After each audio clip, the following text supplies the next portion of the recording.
Dans le silence feutré d'une nuit d'hiver, Clotilde Courreau se confie enfin sur le drame silencieux qui a marqué son existence. Séparée depuis 4 ans, commence-t-elle, la voix tremblante d'émotion et de résignation, comme si ces mots, longtemps tus, étaient désormais la clé pour libérer son cœur meurtri.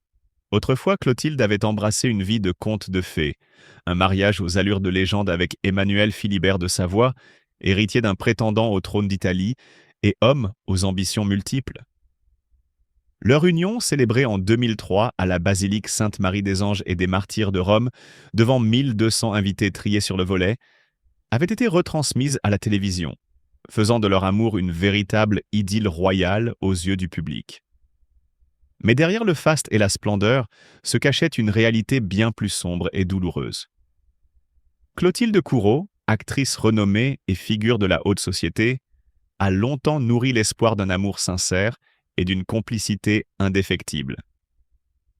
Pourtant, au fil des années, les apparences se sont effritées. Emmanuel Philibert de Savoie, qui autrefois se voulait l'incarnation d'un prince protecteur, a fini par laisser transparaître les fissures d'un mariage en déclin.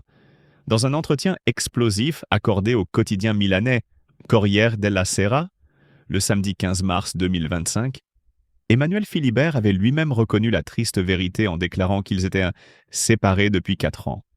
Ces mots, lancés avec une froideur déconcertante, ont ébranlé l'image soigneusement construite du couple. Pour Clotilde, cette séparation n'est pas le fruit d'un simple désaccord passager, mais l'aboutissement d'années d'efforts vains pour maintenir en vie une relation qui se désagrégeait lentement, malgré tous les apparats et la pression médiatique.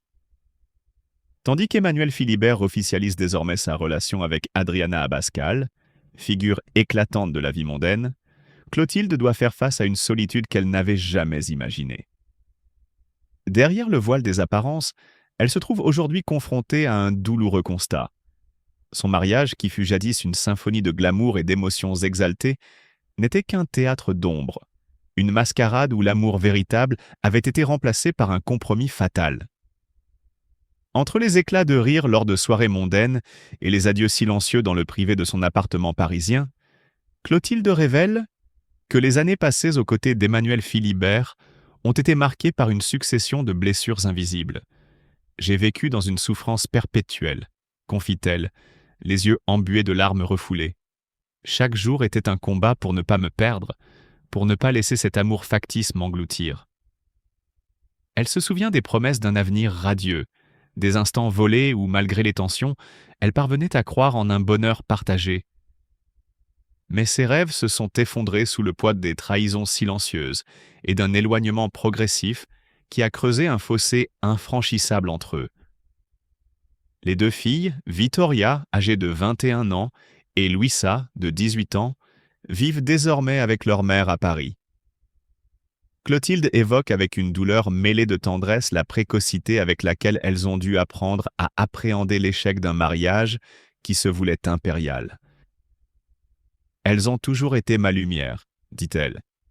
Et malgré tout, je fais tout pour qu'elles sachent à quel point elles méritent un amour sincère, loin des artifices et des promesses non tenues. » Ce témoignage poignant révèle une femme qui, malgré les apparences de noblesse et de réussite, n'a jamais cessé de souffrir en silence, espérant qu'un jour, le vrai bonheur viendrait effacer les cicatrices d'un passé douloureux.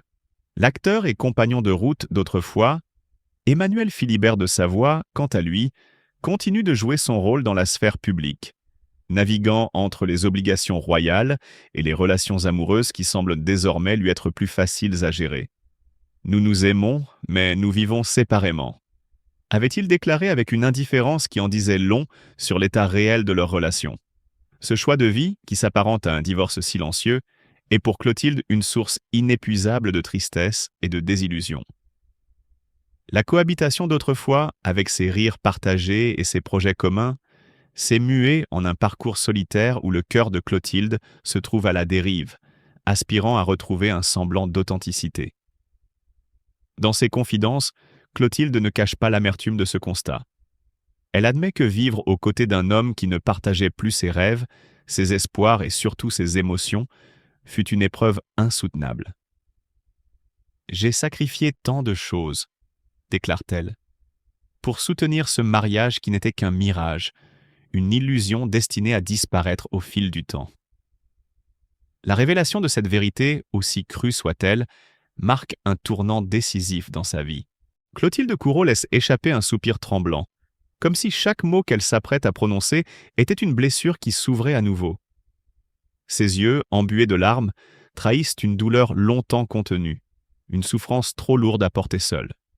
« Une page se tourne », murmure-t-elle, la gorge nouée, alors qu'elle contemple cette vérité implacable. Son mariage n'était qu'un mirage, un décor de théâtre soigneusement entretenu. Une illusion brillante qui s'effondre aujourd'hui sous les projecteurs de la réalité. Elle n'avait jamais imaginé en arriver là.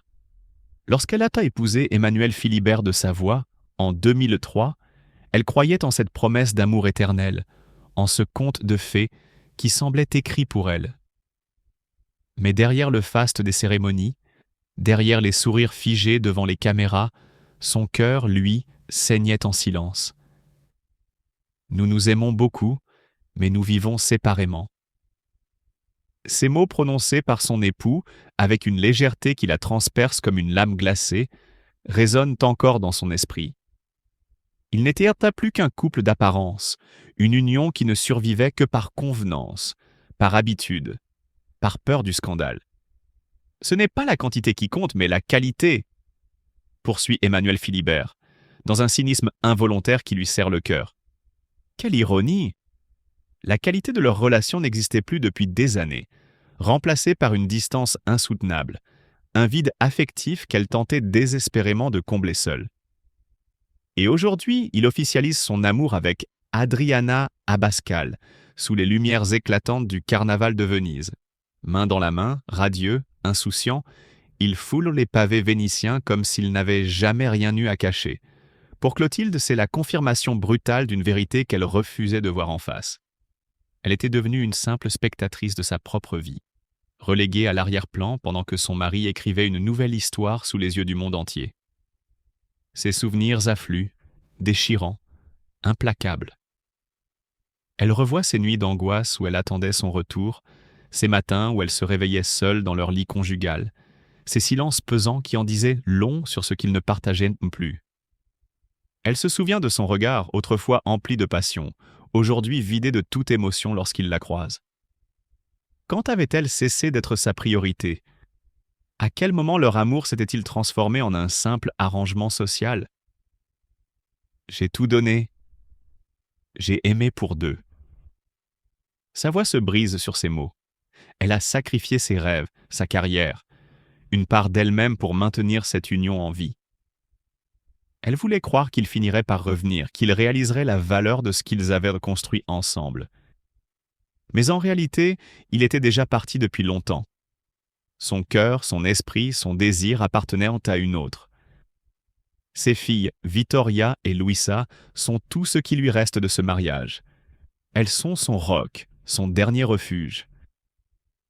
Elles n'ont rien demandé. Elles ne méritent pas d'être les témoins d'un mensonge, pense-t-elle en essuyant rageusement une larme. Elle sait qu'elle doit être forte pour elle, qu'elle doit leur montrer qu'une femme peut se relever, même après une trahison aussi humiliante.